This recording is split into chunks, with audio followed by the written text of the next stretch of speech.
So hello hello friends, कैसे हो? क्या हाल चाल? आ चुके हैं अपने लेक्चर नंबर 2 की ओर बढ़ते हुए।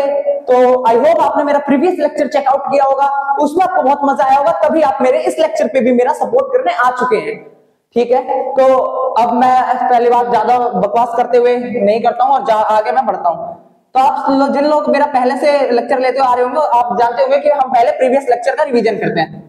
तो रिवीजन विद मोनू सर के लिए आप लोग तैयार हैं? ये एक बिल्कुल शॉर्ट रिवीजन होता है जिसमें हम पिछली चीजों को याद करते हैं। तो हमने जो पिछले लेक्चर में पढ़ा कि रिप्रोडक्शन क्या है, तो रिप्रोडक्शन एक ऐसा प्रोसेस है जिसमें एक लिविंग ऑर्गेनिज्म अपने जैसे एक ऑफस्प्रिंग रिप्रोड्यूस करता था, और वो भी सेम स्पीसीज का। जैसे कुत्ता रिप्रोडक्शन करेगा, कुत्ता बनाएगा, बिल्ली रिप्रोडक्शन करेगी, बिल्ली बर्थ होगी, ह्यूमन रिप्रोडक्शन करेंगे, ह्यूमन को बर्थ देंगे। मतलब एक लिविंग ऑर्गेनिज्म को बर्थ दे रहा है, और वो भी सेम स्पीसीज वाले। तो यही हमारा रिप्रोडक्शन था। अब एडवांटेजेस क्या थे रिप्रोडक्शन के? ये हमारे स्पीसीज की एवोल्यूशन करने में मदद कर रहा था, ये हमारी स्टेबिलिटी को ज्यादा इंक्रीज कर रहा था, और ये एक पर्टिकुलर स्पीसीज को अर्थ पे रहने में मदद कर रहा था। क्योंकि अगर सब लोग अगर रिप्रोडक्शन करना बंद कर दें तो वो जो स्पीसीज है वो एक तरह से एक्सटिंक्ट हो जाएगी, रहेगी ही नहीं। फिर उसके बाद हमने देखा वेरिएशंस क्या होते हैं। कुछ इंपॉर्टेंट पार्ट्स होते हैं, मतलब ड्यूरिंग हमारा जो डीएनए का ट्रांसफर कब होता है? During reproduction. वो ह्यूमन बींग्स का हमने एग्जांपल लिया था। फिर उसके आगे हमने देखा था वेरिएशंस होते क्या है। तो उसमें हमने 2 स्टेप्स देखे। डीएनए रेप्लिकेशन होता है, डीएनए कॉपी जब हम करते हैं तो उसे डीएनए रेप्लिकेशन कहते हैं। उसके बाद हमने देखा एडिशनल कुछ सेल ऑर्गेनेल्स थे वो कॉपी होते थे। तो ड्यूरिंग दी जब हम डीएनए रेप्लिकेट करते थे तो उसमें कुछ एरर आ जाता था। ठीक है, कुछ एरर आने के कारण ही जो बिल्कुल जैसे कि मैंने रिप्रोड्यूस किया, मेरे डीएनए जब रेप्लिकेट हुआ तो उसमें कुछ एरर आ गया, जिसके कारण मेरे जैसा बिल्कुल सेम ऑफस्प्रिंग नहीं बन पाया, लेकिन मेरे जैसा सिमिलर बन गया। आप अगर मैथ पढ़ते हो तो ट्रायंगल चैप्टर में तो आपने पढ़ा होगा ना कि सेम और सिमिलर में अंतर क्या है। सेम मतलब मेरे जैसा बिल्कुल सेम, आप उसमें डिफरेंस नहीं कर पाए कि वो कौन है मैं कौन हूं।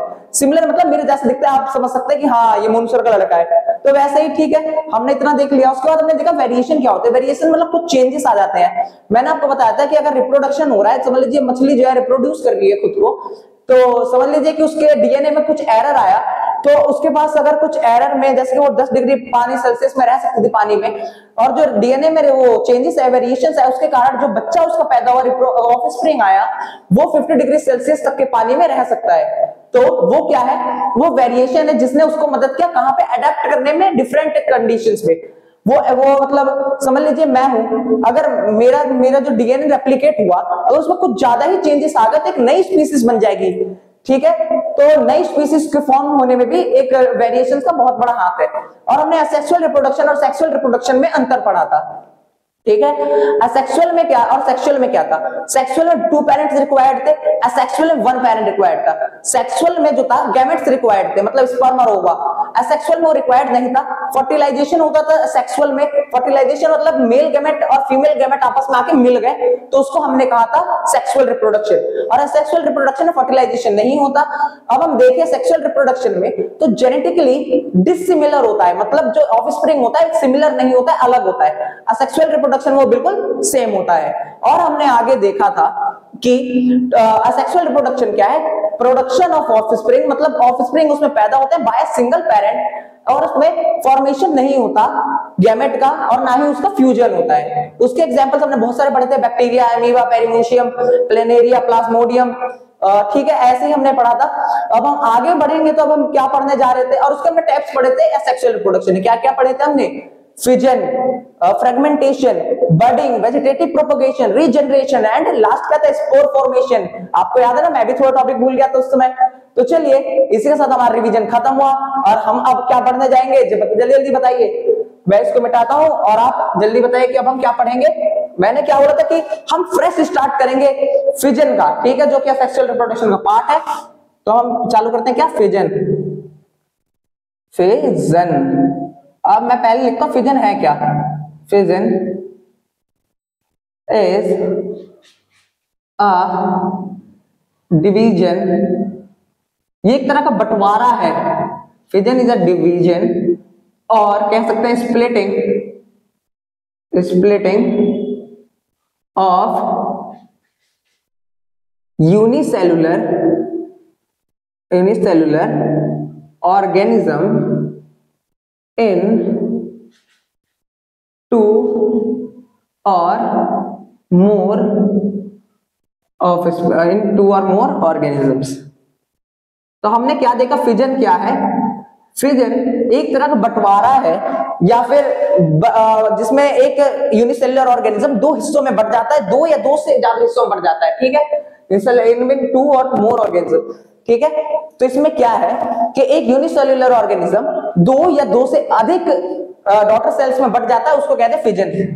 जैसे कि मैं आपको दिखाऊं, ये जो है, ठीक है, अगर यही अपने आप को डिवाइड करके ऐसे दो और छोटे छोटे बना ले तो इसको फिजन कहते हैं, ठीक है। हमने ये देख लिया। अब हम देखते हैं types of fission. Two types के टाइप्स ऑफ फिजन है, टाइप्स ऑफ फिजन। अब टू टाइप्स के फिजन कौन से हैं? पहला हम लिखते हैं क्या, बाइनरी फिजन। बाइनरी फिजन हमने ये देख लिया। अब यहां पे हम देखते क्या है, मल्टीपल फिजन। मल्टीपल फिजन, ठीक है, इसमें two daughter cells, two daughter cells are formed. इसमें दो डॉटर सेल्स बनती हैं, टू डॉटर सेल्स फॉर्म्ड, ठीक है। इसमें many daughter cells are formed, इसमें बहुत सारी डॉटर सेल्स बनती हैं, many daughter cells are formed, ठीक है। ये हमने देख लिया।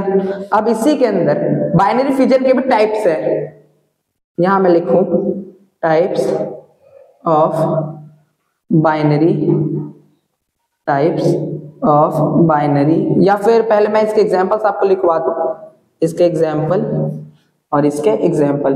इसका एग्जांपल हो जाएगा प्लाज्मोडियम, प्लाज्मोडियम, इसके बारे में हम पढ़ेंगे। और इसमें क्या हो गया, अमीबा, अमीबा, लिशमानिया, लिशमानिया, और क्या हो गया इसका एग्जांपल, पैरामीशियम, पैरामीशियम। तो इसी के हमने क्या क्या देखे कि फिजन क्या है। फिजन एक तरह का बंटवारा है जिसमें एक यूनिसेलुलर ऑर्गेनिज्म, जैसे आप जानते हैं एमोबा, ये पैरामीशियम यूनिसेलुलर ऑर्गेनिज्म, सर ये दो या दो से अधिक डॉटर सेल्स में बढ़ जाते हैं, तो उसको फिजन कहा जाता है। फिजन क्या है, फिजन भी टू टाइप्स का, बाइनरी फिजन है, मल्टीपल फिजन। बाइनरी फिजन में क्या होता है, सिर्फ दो सेल्स बनेंगे।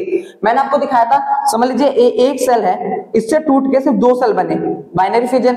अब इसी एक सेल से टूट के बहुत सारे मल्टीपल सेल्स बन गए, मतलब 1 2 3 4 5 6 7 8 ऐसे, तो ये हो गया मल्टीपल फिजन और ये हो गया बाइनरी फिजन। इसके एग्जांपल हो गए प्लाज्मोडियम, इसका हो गया एमोबा एंड लिशमानिया। अब एक चीज मैं आपको यहाँ पे लिखवा दूं कि अब मैं इसके भी टाइप्स देखते हैं। टाइप्स ऑफ बाइनरी फिजन क्या हो गया, इर्रेगुलर, इर्रेगुलर बाइनरी फिजन।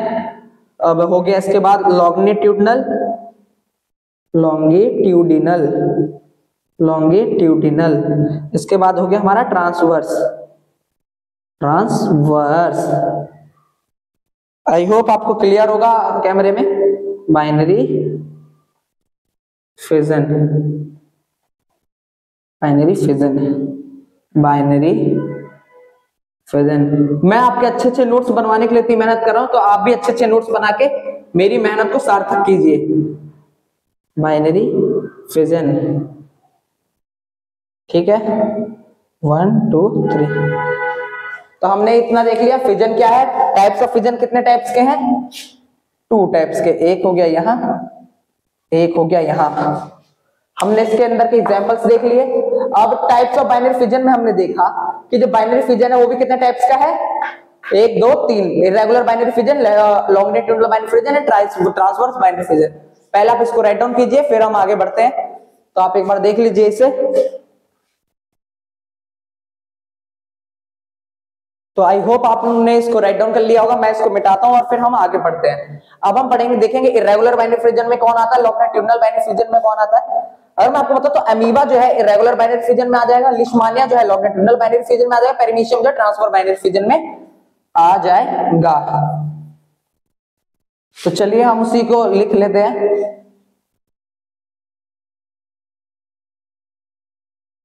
तो ये हमने, अब हम लिखना चालू, पहले मैं लिख लेता हूं फिर मैं आपको समझाऊंगा।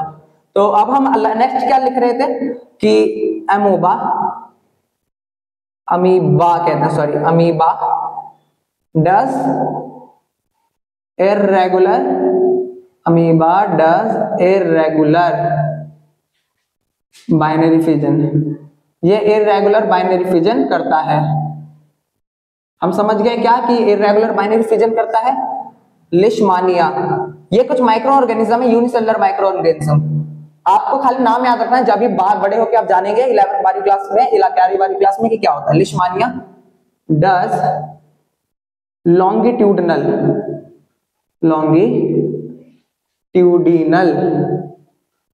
बाइनरी फिजन, ठीक है। अब हम नेक्स्ट देखते हैं पैरामीशियम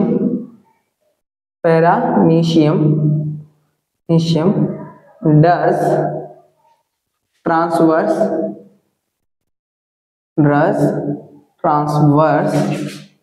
बाइनरी फिजन, ठीक है।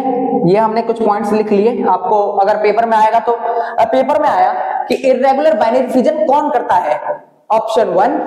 चलिए मैं आपसे क्वेश्चन पूछता हूं फर्स्ट, और यहां ऑप्शन दिया हुआ है मैंने आपको, अमीबा, लिशमानिया, पैरामीशियम बैक्टीरिया। अब मैं आपसे क्वेश्चन पूछता हूं कि आप बताइए कि लॉन्गिट्यूडनल बाइनरी फिजन कौन करता है। Option A amoeba, option B leishmania, option 3 paramecium और ऑप्शन 4 बैक्टीरिया। तो जल्दी से बताइए कि लॉन्गिट्यूडनल बाइनरी फिजन कौन करता है। आपके पास है 10 सेकेंड, 1 2 3 4 5 6 7 8 9 एंड 10, बूम। तो ये कौन करता है, इसका आंसर है हमारा प्यारा लिशमानिया, ऊपर भी लिखा हुआ था, ठीक है। तो चलिए इसी तरह से हम एक एक छोटे छोटे क्वेश्चन पूछता रहूंगा आपसे। तो अब हम एक जो ये है इर्रेगुलर बाइनरी फिजन को थोड़ा पढ़ते हैं कि कैसे होता है। अब देखिए इन तीनों में ना हमें ये वाला ज्यादा अच्छे से पढ़ना है, इर्रेगुलर बाइनरी फिजन। ट्रांसवर्स के बारे में तो मैंने आपको एक्स्ट्रा बता दिया, हमें पढ़ना भी नहीं है, ये है खाली irregular binary fission in amoeba. इसके बारे में आप अच्छे से पढ़िए, एनसीईआरटी में बहुत अच्छे से दिया हुआ है। अगर आप एनसीईआरटी अपने बगल में रख के पढ़ रहे हैं तो बहुत अच्छा। तो यहाँ को डायग्राम पहले मैं बना दे रहा हूं, ये डायग्राम आपको याद रखना है।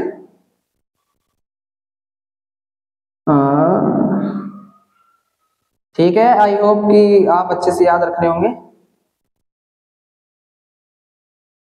ठीक है, यहां के बाद हम लेते हैं यहां,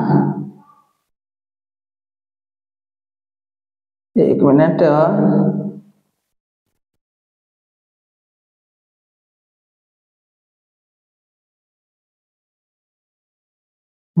ये हो गया हमारा, ये देखिए ये है हमारा अमीबा का डायग्राम। अमीबा, पहले बात बता दो, अमीबा कोई फिक्स शेप नहीं होता।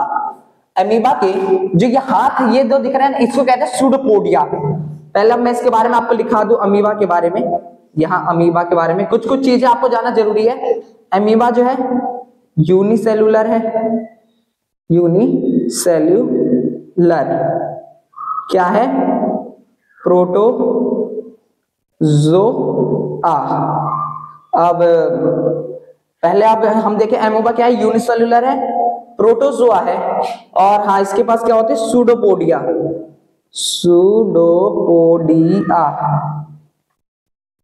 ठीक है। हमने इतना देख लिया, यूनिसेलुलर है, वो प्रोटोजोआ है एंड सूडोपोडिया है। ये रहा इसका डायग्राम। इसमें देखिए सबसे पहले क्या है, अमीबा नॉर्मल है, ठीक है। इसमें क्या हुआ, जो बीच का न्यूक्लियस है, ठीक है ना, ये आप यहाँ लिख लीजिए न्यूक्लियस, ठीक है, ये न्यूक्लियस है। इसमें न्यूक्लियस क्या हो रहा है इस वाले डायग्राम में, न्यूक्लियस लेंथन, मतलब न्यूक्लियस जो है लंबा हो रहा है। अब इसमें क्या हो गया, इसमें हो गया कैरियोकाइनेसिस, कैरियोकाइनेसिस। कैरियोकाइनेसिस एक ऐसी प्रोसेस है जिसमें जो न्यूक्लियस है वो दो हिस्सों में बट जाता है। इसमें देखिए, इसमें खाली न्यूक्लियस लंबाई बात है, इसमें दो हिस्सों में बट गया। अब इसमें देखिए क्या हो रहा है, यहां हो गया साइटोकाइनेसिस, मतलब साइटोप्लाज्म भी दोनों का आपस में बट जाता है। तो ये हमारा नॉर्मल में हुआ था, उसने जब न्यूक्लियस थोड़ा लंबा किया, उसके बाद न्यूक्लियस दो पार्ट्स में डिवाइड हो गया, कैरियोकाइनेसिस कहते हैं इस प्रोसेस को। उसके बाद इसका साइटोप्लाज्म भी धीरे धीरे डिवाइड होना चालू हो गया, साइटोकाइनेसिस हुआ और साइटोप्लाज्म जो है दोनों के अलग अलग हो गए। ठीक है, तो पहले आप इसको राइट डाउन कीजिए, फिर हम अब आगे बढ़ते हैं। आई होप आपने इतना कर लिया होगा। इसमें एक चीज बस एक और लिखवानी रह गई थी, यूकैरियोटिक भी होते हैं ये, बस। यूकैरियोटिक में क्या हो गया, देखिए हमारा जो न्यूक्लियस होता है वो टू टाइप्स में होता है, एक यूकैरियोटिक ऑर्गेनिजम्स और एक प्रोकैरियोटिक ऑर्गेनिज्म। प्रोकैरियोटिक ऑर्गेनिज्म ऐसे ऑर्गेनिजम्स होते हैं जिनके जो सेल ऑर्गेनल्स होते हैं अच्छे से डेवलप नहीं होते। यूकैरियोटिक ऐसे ऑर्गेनिजम्स होते हैं जिनके जो सेल ऑर्गेनल्स अच्छे से डेवलप होते हैं।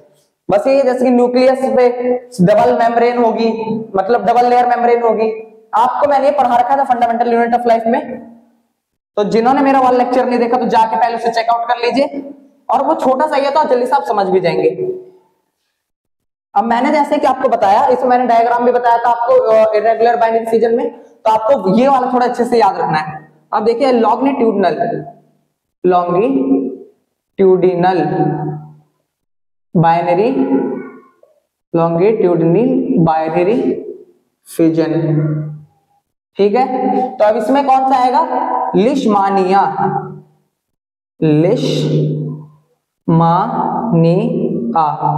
ये हो गया हमारा लिशमानिया। इसमें हमको डायग्राम नहीं बनाना, इसमें खाली हम इसकी ये बात जाने, ये भी यूनिसेलुलर होता है, सेम उसी के जैसा होता है, अमीबा जैसा। यूनिसेलुलर है, यूकैरियोटिक है, मतलब वेल डेवलप्ड है इसका हर चीज, यूकैरियोटिक है, यूनिसेलुलर यूकैरियोटिक। एंड अब मैं इसकी बात करूं तो इसमें फ्लैजेला होता है। क्या होता है, फ्लैजेला। हमने बात कर ली क्या, ये जो है यूनिसेलुलर है, मतलब एक ही सेल है इसमें, ये यूकैरियोटिक है, फ्लैजेला होता है इसमें, और ये भी प्रोटोजोआ है, प्रोटोजोआ। हमने इतना देख लिया लॉन्गिट्यूडिनल बाइनरी फिजन। मैंने आपको जैसे बताया था ट्रांसवर्स बाइनरी फिजन जो है वो मैंने आपको एडिशनल बताया, तो वो हमको नहीं करना। हम देखें तो मल्टीपल बाइनरी फिजन, हाँ एक मिनट, इसमें एक चीज रह गई, इसके कॉजेस क्या है, लिशमानिया के कॉजेस। ये एक बीमारी होती है काला आजार, वो बीमारी को करता है काला आजार, काला आजार। इसको हम ब्लैक फीवर भी लिखते हैं, ब्लैक फीवर। ठीक है, तो आप ये याद कर लेंगे। इसमें क्वेश्चन यही बनेगा कि जो लिशमानिया है उसका दूसरा नाम क्या है और वो कौन सी बीमारी कॉज करता है, तो वो करता है काला आजार और उसे कहते हैं ब्लैक फीवर। ठीक है, हम देखते हैं multiple binary fission, multiple binary. इसका एग्जांपल मैंने आपको बताया था क्या है, प्लाज्मोडियम,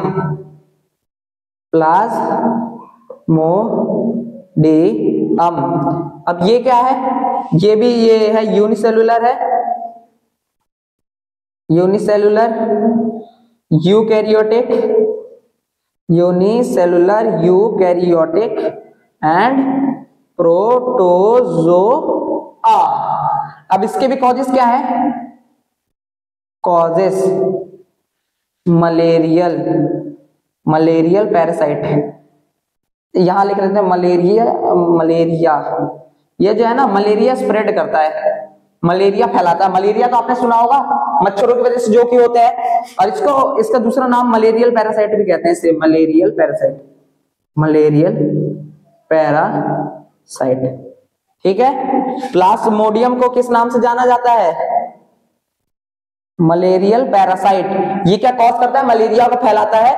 अब इसको ले जाने वाले कौन से मच्छर हैं, आप देखिए एक बात बताइए, ये तो सिर्फ पैरासाइट है, पैरासाइट होता है मतलब जान नहीं रहती, एक तरह से कहीं तक पड़ा रहता है, उसको ट्रांसफर करने के लिए ना मीडियम चाहिए। जैसे कि अब मच्छर आएगा, मच्छर के ऊपर ये पैरासाइट जो चिपक जाएंगे और ये जब ह्यूमंस को काटेंगे तो उसके अंदर ये मलेरिया फैल जाएगा। तो इसको क्या कहते हैं, फीमेल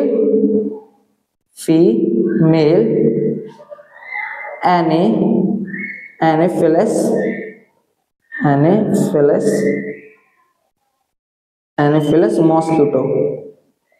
मॉस्क्यूटो, फीमेल जो एनोफिलस मॉस्क्यूटो होती है वो इस मलेरियल पैरासाइट को फैलाने का काम करती है।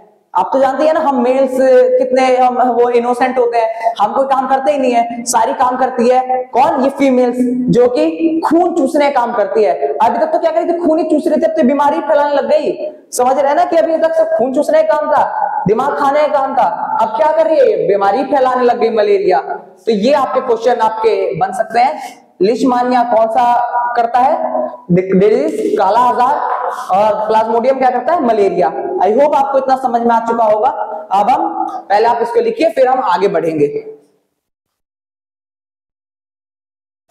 तो अब चलिए, आई होप आपने इसको कर लिया होगा। अब हम इसको मिटा के आगे बढ़ते हैं। आगे अब हम डिफरेंस देखेंगे किसमें? Binary fission and multiple fission में अंतर। ठीक है, तो बाइनरी फिजन में, binary fission and multiple fission में अंतर, एंड मल्टीपल फिजन में अंतर। मैं आपको बता दूं, बाइनरी फिजन में क्या होता है, two daughter cells are formed from splitting of one cell, ठीक है, यूनिसेलुलर सेल। और इसमें क्या होता है, मल्टीपल फिजन में, और many daughter cells are formed from one unicellular organism. इतना हो गया। ये जो है एक ही बार डिवाइड करेगा, और ये जो है रिपीटेडली डिवाइड करते रहता है और बनाते रहता है, तभी तो बहुत सारे वो बन जाते हैं इससे डॉटर सेल्स। दो देख लिया। अब देखिए इसका एक डिफरेंट पैटर्न होता है, जैसे कि मैंने आपको बताया था इर्रेगुलर बाइनरी फिजन। इर्रेगुलर मतलब कैसे भी वो रिप्रोड्यूस हो जाएगा, लॉन्गिट्यूडनल मतलब कि वो बिल्कुल सीधे ही रिप्रोड्यूस होगा, और ट्रांसवर्स मतलब वो बिल्कुल हॉरिजॉन्टली डिस्ट्रीब्यूट होगा। अब हम इस और बाकी इसके एग्जांपल्स हो गए। बाइनरी फिजन में आपने देख ही लिया, अमीबा, पेरिमीशियम, लिस्मानिया, इसमें प्लाज्मोडियम। चलिए अब इसको लिख लेते हैं। पहले हम क्या लिखेंगे, only टू डॉटर सेल्स। क्यों कहते हैं आपको पता है? टू डॉटर सेल्स हम इसलिए कहते हैं, एक बात बताइए, जन्म कौन देता है? जन्म कौन देता है? माँ। और माँ जन्म, समझ लीजिए माँ ने जन्म दिया बच्चों को। अब हम उसको डॉटर क्यों कह रहे हैं? बेटी, क्योंकि बेटी ही तो आगे चल के फिर और को जन्म देगी, बेटा थोड़ा ना जन्म देने की कैपेबिलिटी रखता है, इसलिए हम इसको डॉटर सेल्स कहते हैं, ना कि सन सेल्स। ठीक है ना, only two daughter cells are formed from a unicellular cell। ये हो गया many daughter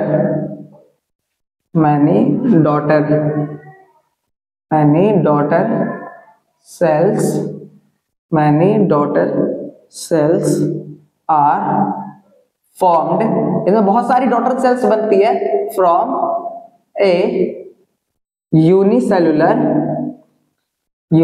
मतलब सिंगल सेल वाले सेल से, फ्रॉम ए यूनिसेलुलर सेल। ठीक है, हो गया। दूसरा हमने क्या देखा था, ये सिर्फ एक ही बार डिवाइड करता है, डिवाइड एट वंस, सिर्फ एक बार डिवाइड करता है, divide at once, divide repeatedly, ये रिपीटेड डिवाइड करता रहता है divide repeatedly.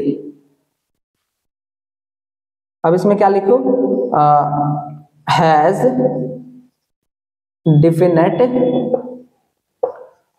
Pattern of splitting. Definite pattern होता है इसमें स्प्लिटिंग करने का। हैज इसमें नहीं होता, has no definite pattern of splitting.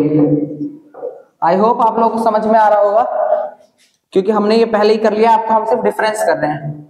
हाँ, इसमें फोर्थ में आपके एग्जाम्पल्स आ जाएंगे, ईजी मतलब एग्जाम्पल्स लिख लीजिए, अमीबा, लिशमानिया,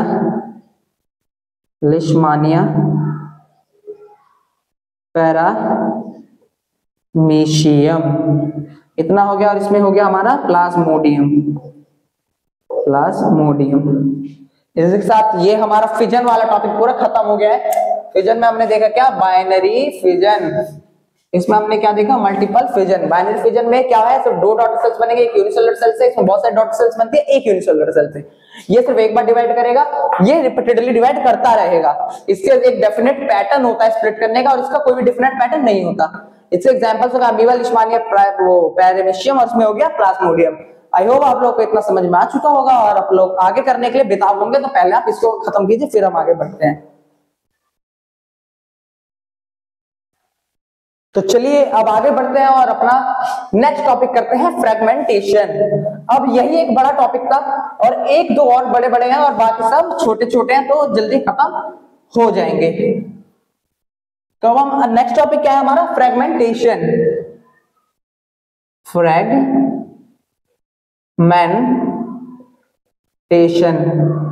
अब देखिए फ्रेगमेंटेशन किस में होता है, मैं ये भी लिख दे रहा हूं, फ्रेगमेंटेशन इन स्पाइरोगायरा। ये सब कुछ वो उनके नाम है, क्या बोलते हैं, माइक्रो ऑर्गेनिज्म के, ये आपको याद रखने होंगे। ठीक है, जैसे हमने अमीबा का पढ़ा कि उसमें क्या क्या फंक्शन है उसके, वैसे हम इसको भी पढ़ेंगे। तो हम यहाँ लिख देते हैं स्पाइरोगायरा। स्पाइरोगायरा, पहली बात, पहला पॉइंट ये है मल्टी सेलुलर, मतलब एक से ज्यादा सेल से मिलकर ये बना है। फिर ये क्या है, यूकैरियोटिक, मतलब वेल डेवलप्ड है ये बिल्कुल, यूकैरियोटिक। तीसरा क्या है, फिलामेंटस ग्रीन एल्गाई, मतलब इसके फिलामेंटस जैसे ग्रीन एल्गाई, ये ग्रीन एल्गाई है, फिलामेंटस ग्रीन एल्गाई। अब देखिए मैं इसका एक आपको डायग्राम दिखाता हूं, और आप इसको देख के समझिएगा। अब देखिए जैसे कि ये एक ऐसे होता है, ठीक है, जैसे आपने बैम्बू देखे होंगे ऐसे, ठीक है। अभी ये पूरा समझ लीजिए, पूरा जो है F1 है पूरा, ठीक है। अभी आगे चल के सब यूनिट्स में टूट जाता है, ठीक है। जो F1 सब यूनिट थी वो अब किस में टूट गई, F1, F2 एंड F3।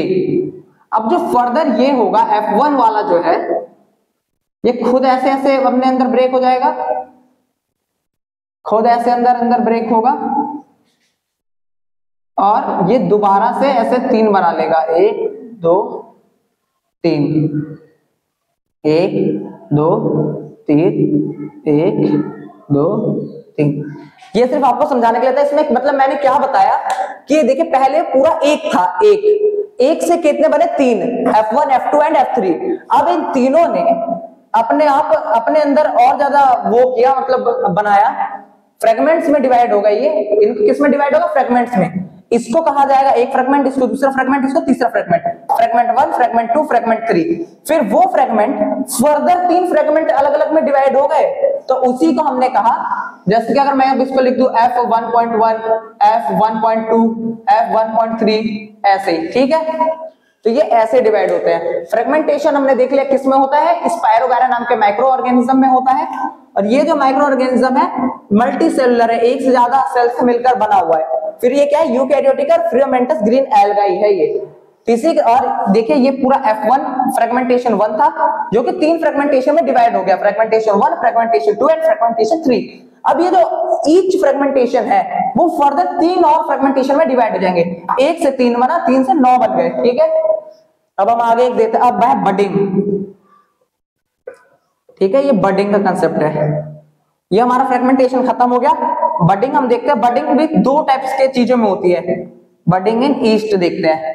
अब इसमें भी बस हमको कुछ ही चीज लिखनी है। अब हम देखें यहाँ पे ईस्ट में, खाली आपको ये जानना है कि क्या है। ये जो है यूनिसेलुलर है, यूनिसेल्यूलर यूकैरियोटिक, ये एक ही सेल से मिलकर बना रहता है ईस्ट। यूकैरियोटिक का मतलब वेल डेवलप्ड है, और ये एक तरह का फंगाई है।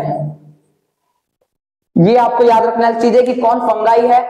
एमोबा आपको याद है प्रोटोजोआ है, पैरामीशियम प्रोटोजोआ है, जो हमारा लिशमानिया है प्रोटोजोआ है। ये हमारा जो स्पाइरोगायरा हो गया ग्रीन एल्गाई हो गया, बडिंग ईस्ट जो है फंगाई हो गया। तो पहले आप इसको देखिए, फिर हम आगे अब फर्दर बढ़ते हैं। तो आई होप आपने इतना कर लिया होगा। तो हमारा हमने देखा, हमने आज फिजन खत्म कर लिया, फ्रेगमेंटेशन खत्म कर लिया, बडिंग हमने स्टार्ट किया, बडिंग हमने ईस्ट में देख लिया, और अब हम एक और ऑर्गेनिज्म के अंदर बडिंग का कंसेप्ट देखेंगे। ठीक है, तो ये रहा बडिंग इन ईस्ट, ऊपर हम लिख देते हैं बडिंग इन, किसमें बडिंग? Budding in hydra. ठीक है, हाइड्रा, हाइड्रा भी एक ऑर्गेनिज्म है, मैं लिख दे रहा हूं हाइड्रा। हाइड्रा ऑर्गेनिजम्स के नीचे मैं ऐसे अंडरलाइन कर दे रहा हूं, हाइड्रा जो है। अब ये क्या है? मल्टी सेलुलर है, मतलब एक से ज्यादा सेल से मिलकर बना हुआ है। सारे यूकैरियोटिक ही है, अभी तक प्रोकैरियोटिक कोई भी नहीं आया। ये क्या है? यूकैरियोटिक। तो याद करने में आपको दिक्कत नहीं होगी। अब इसमें मैं बताऊं तो एक एक्वेटिक एनिमल, एक्वेटिक एनिमल जो पानी में रहते हैं, एक्वेटिक एनिमल। इसका आपको एनसीईआरटी में डायग्राम गिवन है, इसलिए मैं भी बना के बता दे रहा हूं। ये देखिए, ये हमारा ऑर्गेनिज्म है। ठीक है, ये ऑर्गेनिज्म जो है, इसके यहां पे एक बड निकला हुआ था। ठीक है, तो इसको हम कहते हैं बड। आगे ये जो ऑर्गेनिज्म है, ठीक है, ये जो ऑर्गेनिज्म है, यहां पे इसके हाथ पैर क्लियरली विजिबल हो गए। ठीक है, अब ये हो गया। अब इसके बाद के स्टेप क्या है? इसके बाद का मैं नीचे बना दे रहा हूं। अब इसके बाद का है कि ये जो है ऑर्गेनिज्म, इसके बाद अब ये ऑर्गेनिज्म जो है, ये देखिए, ये जो ऑर्गेनिज्म है पूरा बन के तैयार है। मतलब अब ये ऑर्गेनिज्म पूरा ऐसे तैयार हो गया। ठीक है, तो यही है हमारा बडिंग इन हाइड्रा का कॉन्सेप्ट, कि हाइड्रा जो है मल्टीसेलुलर होता है, यूकैरियोटिक होता है, एक्वेटिक एनिमल होता है। ये इसके शुरुआत में जब ये रिप्रोड्यूस करता है, बडिंग करता है, तो इसलिए जो ये जो रिप्रोड्यूस करता है ना, इस प्रोसेस को बडिंग कहा जाता है, क्योंकि ये बड एक फॉर्म करता है पहले, फिर वो बड थोड़ा बड़ा होता है, फिर पूरा अलग हो जाता है, और दो हाइड्रा इसी के साथ कंप्लीट हो जाते हैं। ये आपका हाइड्रा का कॉन्सेप्ट पूरा हो गया। अब हम आगे एक दो और कॉन्सेप्ट देखेंगे, फिर हम आगे बढ़ते हैं। तो आपने इसको जब कर लिया, तो इसके बाद हम नेक्स्ट देखते हैं हमारा क्या। अब हम देखेंगे एक माइक्रो ऑर्गेनिजम्स के बारे में, जिसका नाम है राइजोपस। जो छोटे छोटे, मैं वो आपको पहले करा दे रहा हूं कि आपको एक सेटिस्फेक्शन बना रहे कि हाँ हमारा जो है जल्दी हो रहा है। तो हम देखते हैं spore, spore formation, spore formation इन राइजोपस। राइजोपस, एक मिनट मैं आपको एक चीज बताना भूल गई। ये देखिए, जैसे कि अब मेरे को याद आया, समझ लीजिए ये जो ऑर्गेनिज्म है, जो मैंने आपको ये जो नहीं बताया ऊपर निकले हुए हैं, इनको टेंटेकल्स कहते हैं। तो आप ये लिख लीजिएगा उसमें, इसको क्या कहते हैं? टेंटेकल्स। ठीक है, टेंटेकल्स कहते हैं। आपने इसको लिख लिया होगा तो ठीक है। अब देखिए ये जो राइजोपस है, इसमें भी हम डायग्राम की मदद समझेंगे। राइजोपस को हम कहते हैं ब्रेड मोल्ड। आपने देखा है जब ब्रेड को आप ऐसे हवा में रख दो एनवायरमेंट में, तो उसके ऊपर हरा हरा कुछ लग जाता है, तो राइजोपस होता है। तो मैं बता दूं कि ये क्या है? मल्टी सेलुलर है, एक से ज्यादा सेल से मिलकर बना है, यूकैरियोटिक है, यूकैरियोटिक है, फंगाई है, फंगाई।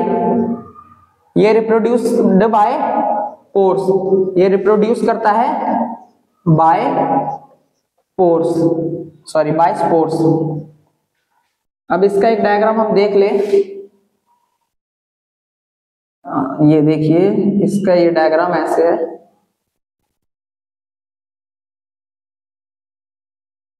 मेरी उतना बढ़िया नहीं है मेरी ड्राइंग, लेकिन आप थोड़ा समझने का ट्राई कीजिएगा। ये जो है हमारा बन गया। ठीक है, ये देखिए अब इस पार्ट्स को क्या कहते हैं? इस ये जो है ना लाइन, ये जो नीचे के रूट जैसे लग रहा है, इसको कहते हैं राइजोइड्स। ठीक है, अब ये देखिए ये ऐसे होता है, इसके ऊपर ना ये ऐसे ऐसे यहाँ ये बने रहता है। ये बना लीजिए मेरे साथ साथ, ड्राइंग काम आएगा।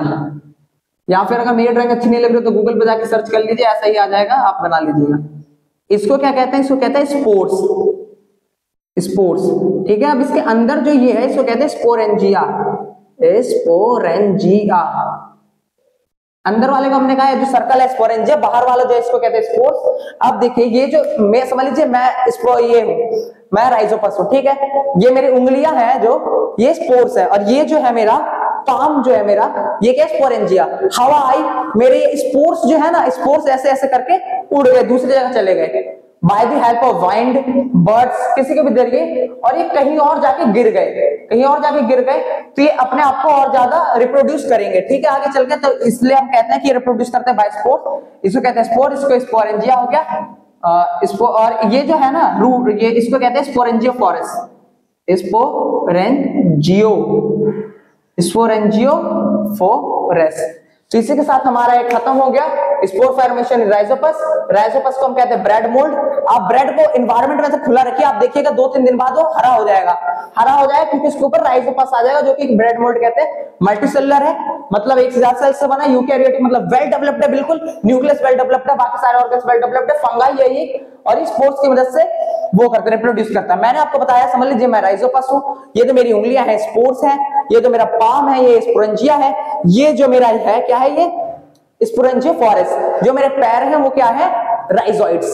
तो समझ लीजिए ये हवा आई और मेरी ये जो उंगलियां हैं स्पोर्स की तरह उड़ गई कहीं और कहीं और जाके गिर गई, और वहां पे जाके इन्होंने अलग अलग जाकर रिप्रोड्यूस करना शुरू कर दिया। स्पोर फॉर्मेशन राइजोपस आपका खत्म हुआ। पहले आप इसको राइट डाउन कीजिए। चलिए अब इसके बाद हम एक रीजनरेशन का टॉपिक पढ़ ले, क्योंकि वो थोड़ा छोटा है। मैं आपको छोटे छोटे लेक्चर्स प्रोवाइड कर रहा हूं कि आप थोड़ा जल्दी देखें और समझें, ठीक है। तो अब रीजनरेशन वाला कंसेप्ट जो है किसमें होता है, planaria, regeneration in planaria, regeneration in planaria. आप देखिए जो प्लेनेरिया है कुछ नहीं है, बस इसके बारे में आपको थोड़ा बहुत बताया हुआ है कि है क्या। ये मल्टी सेलुलर है, इसमें आपको डायग्राम भी नहीं देखना, मल्टी सेल्यूलर, मल्टी सेलुलर है, you carry yo, multi cellular हो गया, यूकैरियोटिक हो गया, एक्वेटिक एनिमल है, एक्वेटिक एनिमल मतलब जो कि पानी में रहते हैं। अब उसके बाद ये क्या करता है, रिप्रोड्यूस, ये सेक्सुअली भी रिप्रोड्यूस कर लेता है और asexually, reproduce sexually and asexually. तो आप जल्दी से उसको राइट डाउन कीजिए, शायद गेट को भी आया, मैं 1 मिनट गेट खोल के आता हूं। तो चलिए आपने इतना देख लिया, और पहले आप इसको राइट डाउन कर लीजिए। इसके एग्जांपल्स मैं आपको लिखवा दूं। इसके एग्जांपल्स हो गए हमारी लिजार्ड, छिपकली। आप देखिएगा छिपकली की जो पूंछ है ना, कट जाने के बाद भी दोबारा फॉर्म हो जाती है, तो उसी को हम कहते हैं रीजनरेशन। समझ लीजिए ये रही हमारी छिपकली, ये है हमारी छिपकली, मतलब थोड़ी गंदी छिपकली है, इतना वो मत लीजिएगा। ये रही हमारी छिपकली, ठीक है। यहां इसके छोटे छोटे पैर होते हैं। अगर इसकी पूंछ यहां से कट भी जाए, ठीक है, समझ लीजिए पूंछ यहां से कट गई इसकी, कुछ समय बाद इसकी पूंछ जो है अपने आप ही ऐसे ऐसे ग्रो करके आ जाएगी, ठीक है। स्टारफिश का भी कुछ ऐसा ही होता है। तो आप पहले इसको राइट डाउन कीजिए, एग्जांपल्स लिखे, फिर एक हम इसकी डेफिनेशन लिख के खत्म करते हैं। तो चलिए एक रीजनरेशन की हमारी डेफिनेशन है उसको हम लिख लें, और रीजनरेशन के बारे में हमने सब कुछ कर लिया है। तो रीजनरेशन होता क्या है, regeneration,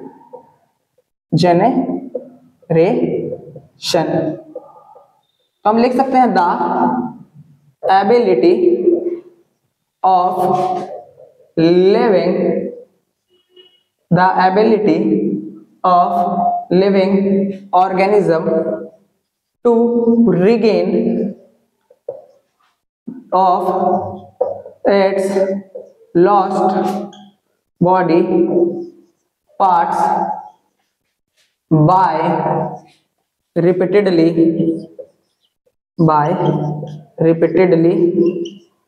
cell division, repeatedly cell division is called regeneration. Regeneration. तो मैंने क्या लिखा, रीजनरेशन क्या है? रीजनरेशन एक ऐसी एबिलिटी होती है लिविंग ऑर्गेनिजम्स की जो कि अपने लॉस्ट बॉडी पार्ट्स को रिगेन कर सकता है, क्योंकि बार बार जो सेल्स जो है डिवाइड करती रहेगी और एक नया बॉडी पार्ट फॉर्म कर देगी। समझ लीजिए अगर किसी ने अपना हाथ काट दिया, मेरे में तो ये एबिलिटी है नहीं ना कि मैं बार बार मेरी बॉडी सेल को रिपीट करके मेरा हाथ दोबारा बना दे, लेकिन छिपकली में ऐसा है, हमारी स्टारफिश में ऐसा है। तो चलिए इसी के साथ हम यहीं पे आज एंड करते हैं। हमने क्या पढ़ा? Binary fission. हम पहले प्रीवियस चैप्टर का रिवीजन किया 5-10 मिनट में, फिर हमने क्या पढ़ा? फिजन पढ़ा, फ्रेगमेंटेशन पढ़ा, रीजनरेशन पढ़ा एंड स्पोर फॉर्मेशन पढ़ा। तो इसी के साथ थैंक यू सो मच। अब हम ये लेक्चर यहीं पे एंड करते हैं और हम अपना नेक्स्ट लेक्चर प्रोवाइड करेंगे आपको कुछ समय बाद। तो चलिए इसी के साथ thank you so much for watching my this lecture and ये हम लेक्चर खत्म करते हैं।